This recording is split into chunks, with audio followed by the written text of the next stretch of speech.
నెల్లూరు నగరపాలక సంస్థ కార్యాలయంలో ఏసీబీ అధికారులు తనిఖీలు చేశారు. డీఎస్పీ రఘురామ్ మోహన్ ఆధ్వర్యంలో కార్పొరేషన్ కార్యాలయానికి చేరుకున్న బృందం శానిటరీ హెల్త్ విభాగంలోని అన్ని రికార్డులను పరిశీలించింది. ట్రేడ్ లైసెన్సులను మంజూరులో భారీ స్థాయిలో అవినీతి చోటు చేసుకుందని సమాచారం అందుకున్న ఏసీబీ అధికారులు రికార్డులను పరిశీలించారు. నెల్లూరు నగరంలో అధికారికంగా ఉన్న ట్రేడ్ లైసెన్సుల కంటే అధికారికంగా మంజూరు చేసిన ట్రేడ్ లైసెన్సులే అధికంగా ఉన్నట్టు ఆరోపణలు వెల్లువెత్తాయి.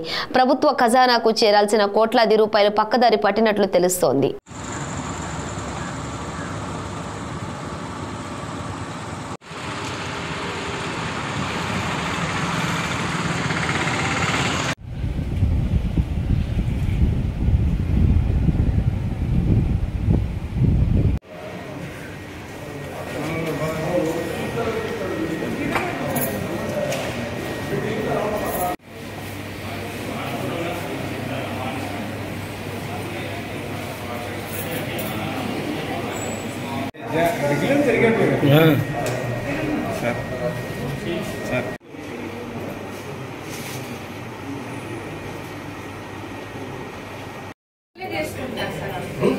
ఎవరైనా నాలెడ్జ్ అయితే ఉంది కదమ్మా, తీయగలరు కదా అమ్మాయి చెప్తుంది.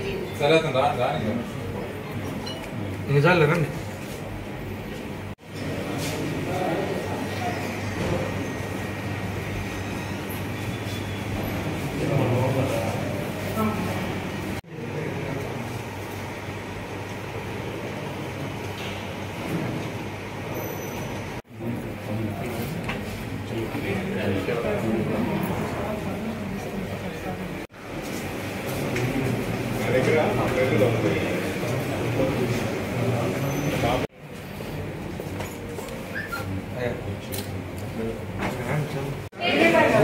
సాయంత్రం